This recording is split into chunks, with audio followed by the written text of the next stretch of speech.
I wanted to talk today about radical forgiveness. It's a book, Radical Forgiveness. And I came across this book at the beginning of the year, so in January 2026. And it was the new year. I was at a place where I was starting to have a few more memories of SA from childhood, and had some realizations about my mother and her own personal painful situation with ritualistic abuse of her children and herself. That's not the topic of this video. But that's where I was at when this book made its way into my life. And I started reading it in January, and it just resonated with my heart and soul. If you look at the first video on this channel, you'll see that I have really long hair. I had hair down to my butt in the back, down to my boobs in front. I had really long hair. And when I was reading Radical Forgiveness, one of the things that stood out to me was making a ritual in order to let go, in order to forgive. And the year of the snake was ending down, the Chinese New Year, the year of the snake, and we were also just ending a 9-year cycle. 2017 was a 1, and it ended in 2025 with the 9, if you're in to understand numerology. And 2026, we're back in a 1 year. The numbers reduced to 1. And so 1s are all about new beginnings, and was thinking a lot about the last 9 years, from 2017 through now. A lot happened. My family of origin shattered. I found plant medicine. I had a Kundalini awakening. It was the last 9 years were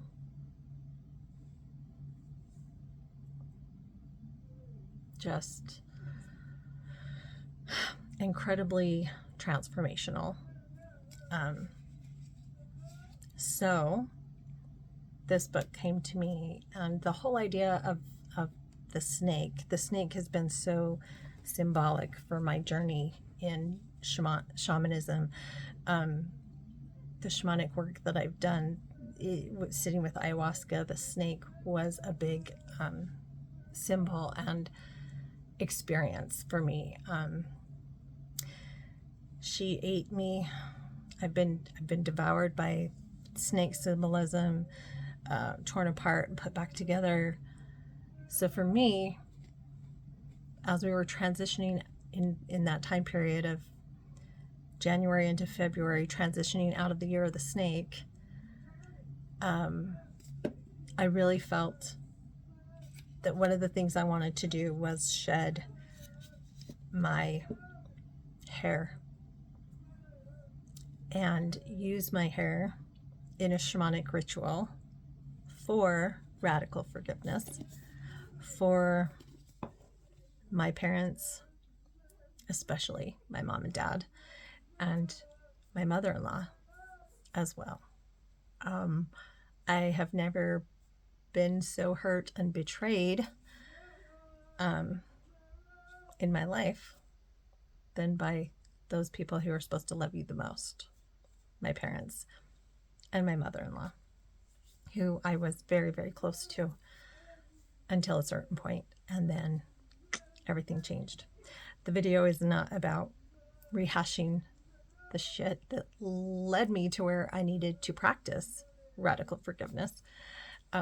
that might come out in another video, but that is the point. Those were the three people that I felt most hurt by in the last 9 years, from 2017 to 2026. And both my father and mother-in-law passed away in that time frame. My mother had died in 2014. So yeah, on February 1st, which was a full moon, I took a shower, lovingly washed my hair, and then cut it all off by candlelight, symbolically. And hair is powerful. A lot of Native American traditions, they grow their hair. It's an extension. It's an extension of your nervous system. And hair is sacred. You don't just get rid of it. But so many times, like, it's not given a second thought. And it's cut and thrown away. And so I collected mine and used it in what my tradition of shamanism calls the sand painting. And I took my hair to their graves. My parents' grave I did first, and then my mother-in-law's grave I did second. And I just used what was in nature, what I found around the ground. And then I placed items woven with my hair as an act of forgiveness. And then it was allowed to do what it well with the elements. I was, in fact, just there at both graves, and there's not really a trace of any of what I made left. The point is not in the creation. The point is in the creation process and letting go as you are working with these items in nature and my hair. So this is 6 months of growth. And my hope is that it will grow back as long as it was, but I don't know. And that's the whole point of practicing radical forgiveness is not about, it's about letting go. It's not about control. It's not about, hanging on to what once was. My hair was my identity for a lot. Like, yeah, I saw myself in my hair, with my hair, and to shave it all off and to let it all go, that was so freaking hard. And I am going to share in a short, I will put together the pictures of the last 6 months of how my hair has changed and what it looked like before I cut it. So that's what I did, and I did it because of this book, Radical Forgiveness, and I wanted to share just a couple things out of it. One of the things that I love that the book talks about is, instead of using the word beliefs, these are my beliefs, it says use the word assumptions. These are my assumptions, because assumptions can change. Beliefs can change, but they're much harder to change because we are so identified with our beliefs, and they're so conditioned and programmed into us from childhood. So changing that word, just a simple change of, these are my assumptions, this is what I assume to be true, until proven differently. It leaves things open for new information to come in and to be able to change your mind. When you have a belief system like Mormonism, which I grew up in, it could be very, very difficult to let some of those beliefs go. And that will be shared at another time to my journey out of the church. So I'm just going to read a couple quotes about radical forgiveness so you understand some of the ideas behind it. He says, I prefer to use the word assumption rather than belief or even principle, because simply classifying an idea as an assumption allows for the possibility of a greater truth emerging in the future. How could my life have been so different if Mormonism was assumptions instead of core, hard truths. Like, yeah, I wish that is one thing I could go back and change is raising all of my kids outside the church rather than in. So these are the assumptions that radical forgiveness is based on. We assume that we have bodies that die, but we have immortal souls that existed prior to incarnation and continue to exist after death. Therefore, death is an illusion. Assumption 2, while our bodies and our senses tell us that we are separate individuals, we are all one. We all individually vibrate as a part of a single whole. 3, in order to exponentially expand our awareness of oneness, we agreed to come to this world of duality in order to experience the exact opposite of oneness, separation. Number 4, part of the agreement was that we would forget the world of oneness that we came from in order to fully experience the pain of separation. When we have experienced the amount of pain we agreed to have in this lifetime, we use radical forgiveness to awaken and remember who we are. Number 5, since the pain of separation is an emotional experience, we need a body to be able to feel it. The human experience is meant to be an emotional one, so the extent to which we deny our feelings is the extent to which we deny our purpose for being here. We are spiritual beings having a spiritual experience in human bodies. Vibrationally, we live in two worlds simultaneously: the world of divine truth, spirit, and the world of humanity. Once we awaken, we can live comfortably in both. The world of humanity is a spiritual classroom, and life is the curriculum. Our lessons are the events that happen in life. The objective is to awaken to the truth of who we really are and return home. A lot of these assumptions contradict everything Mormonism has in its belief system, except for that last part. In Mormonism, the goal is to return home, and that still resonates with me, but one with source. I don't feel like it is a God judging us. And then the last one that is like the clicker for me, like that just sums it all up. At the soul level, this is an assumption again. At the soul level, we get precisely what we need in our lives for our spiritual growth. How we judge what we get determines whether we experience life as painful or joyful. When I look at the pain of betrayal from my parents and my mother-in-law, when I look at it through radical forgiveness, I can see it in its perfection. I can see it in its inevitability. I can see that this was the perfect path, the perfect way for me to learn and grow. And that it was finally time to lay down the pain that had been caused. And I did that through a ritual that just helped me move what was inside to the outside.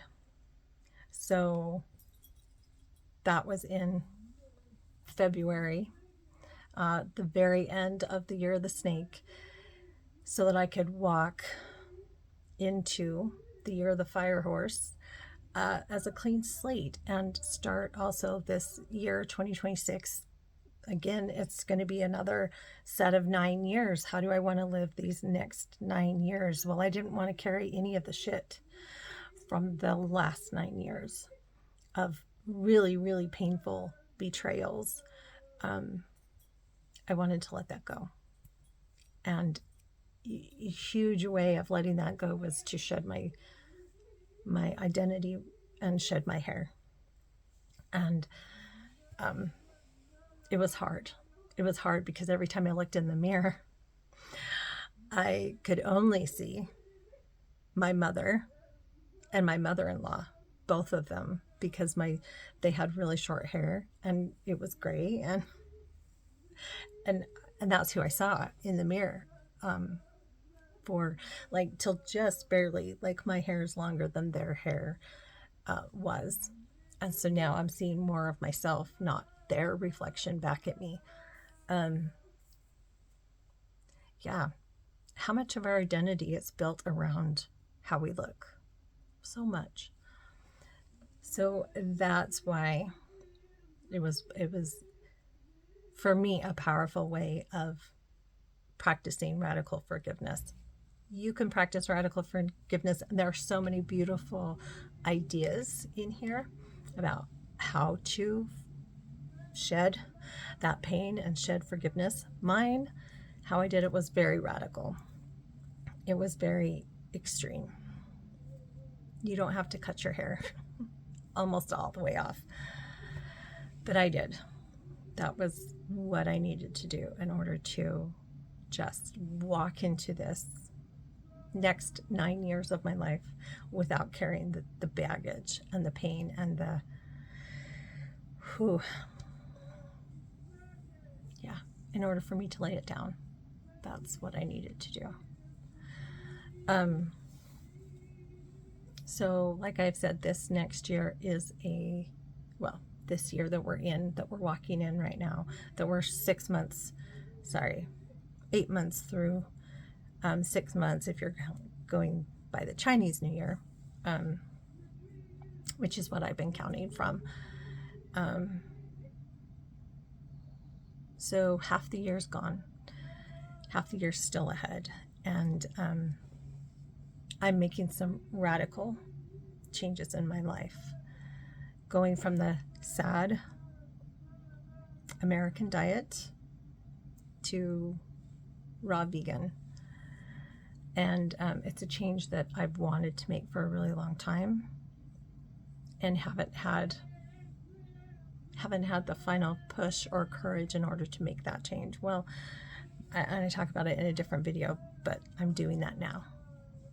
And so this channel I created 2 years ago to showcase my art, and it will still do that, mostly in shorts, but I'm going to be sharing my journey every day. This is kind of my accountability check-in place. I'm going to share, and then other things that come up, because one of the things I know for sure is when you do a juice cleanse of any kind, demons will surface. What you've been trying to suppress and hide and keep down and not face will come up. I have done those before. I've never embarked on a 32 day mono feast like I'm doing. So I expect to meet some more demons that I either didn't know I had or thought were buried and dealt with. So we'll see. This is just what I'm doing, is making a space for me to share. And the first thing I wanted to address was my hair, because it is radically different than what it was. And this is a very recent change. Like I said, it's only been 6 months for me. So I wanted to explain it for those who might be interested in, and just for me to practice using my voice, sharing scary, vulnerable stuff, which cutting off all your hair is a scary, vulnerable thing to do, especially when society, as women, we are told, to grow it out and look youthful. And I had colored my hair before I cut it off. And so I tried on that societal norm one more time, and it did not fit. I was very grateful to have it, to have the color off, but it's scary to be almost bald. I looked bald. So anyways, I'm gonna leave the video now, And we'll check in more in the future. I start the challenge on the 12th, which is 2 days from now. And so thank you for listening, being a part of my journey.